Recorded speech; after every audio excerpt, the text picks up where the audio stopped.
Hi there. I'm Mike MacArthur, librarian at the Oshkosh Public Library, and welcome to another episode of Librarian Learns.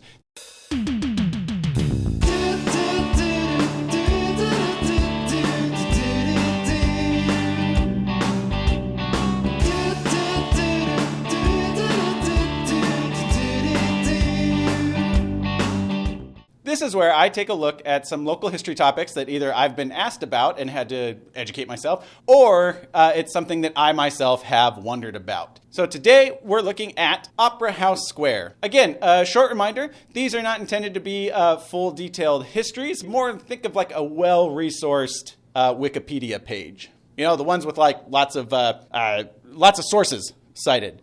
So naturally, I'm probably going to leave some stuff out. If you have any comments, corrections, memories you want to share, please list them in the comments below. 300 block North Main Street. For nearly a century, downtown Oshkosh was the business and commercial center of the city.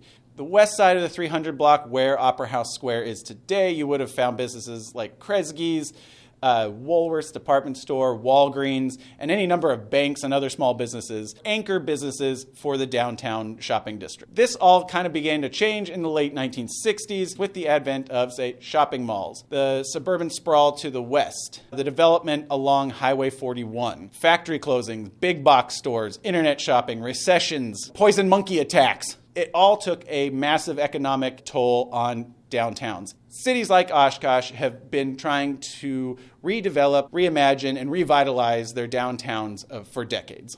Fire on Main Street.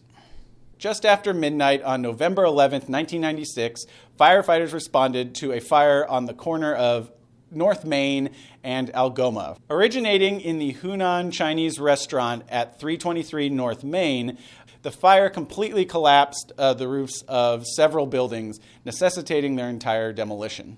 Although in the immediate aftermath of the fire, there was talk of rebuilding the buildings just as they were, the city and the Downtown Business Improvement District Board saw an opportunity for a greater reimagining of the area. Founders Plaza and the Sundial. Plans for an open square or plaza downtown were already in discussion well before the fire occurred. But the fire opened up new possibilities.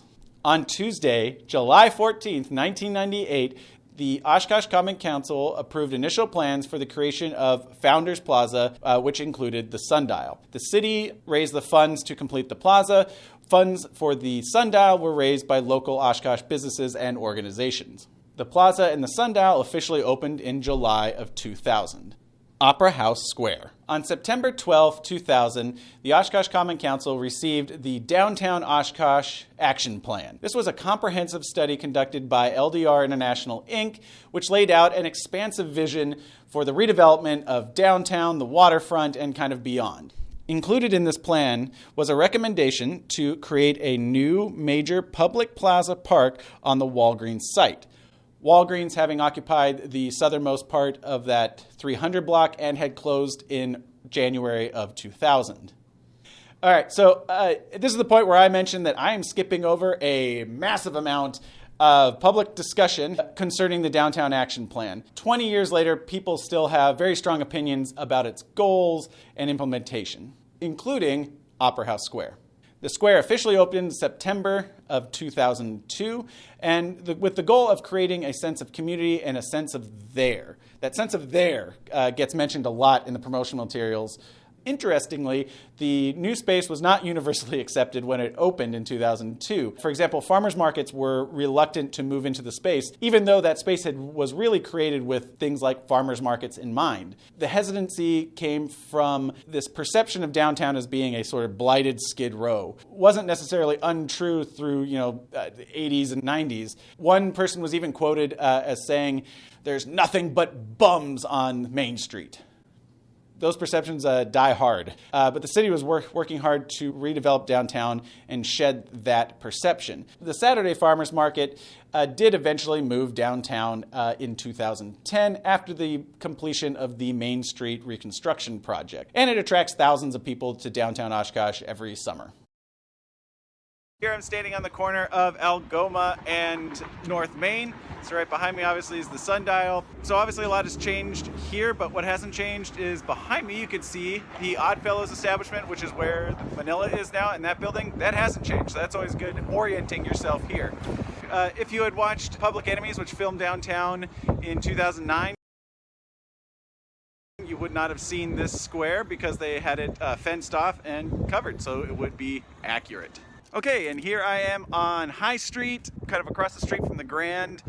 So when looking at historic photos, it's good to use the Soldiers Monument that is right behind me. That is more or less the same place it is in a lot of photos, though the backdrop has changed severely, immensely. You would have seen the backs of the North Main, 300 block North Main Street businesses behind it. So yeah, why do I pick the coldest days of the year to do this? So dumb. But now I'm on the corner of North Main and Wagoo. This is probably the shot, the perspective that has changed the most. So you'll see lots of historic photos taken from right about here. And what you're gonna really notice is, one, the building behind me, which was the Oshkosh Commercial Bank, which is still there and occupied by Oshkosh Tattoo and Good Girl Piercing. But the biggest one you would have seen down at the end of the street is the Athern Hotel, which is no longer standing. It was a magnificent building designed by William Waters, built in 1891, and unfortunately demolished in 1965. But definitely dominated the landscape downtown. You would also have seen, streetcars would have come right down High Street and turned onto Main. Originally, this whole section of the town, before the park was built there and opened up, it really felt a whole lot denser and a little more urban. All right, now I can go back inside. So hey, I learned something. If you like this video and want to continue seeing more, hit like, hit subscribe, or follow us on Facebook. Thank you very much, and I'll see you next time.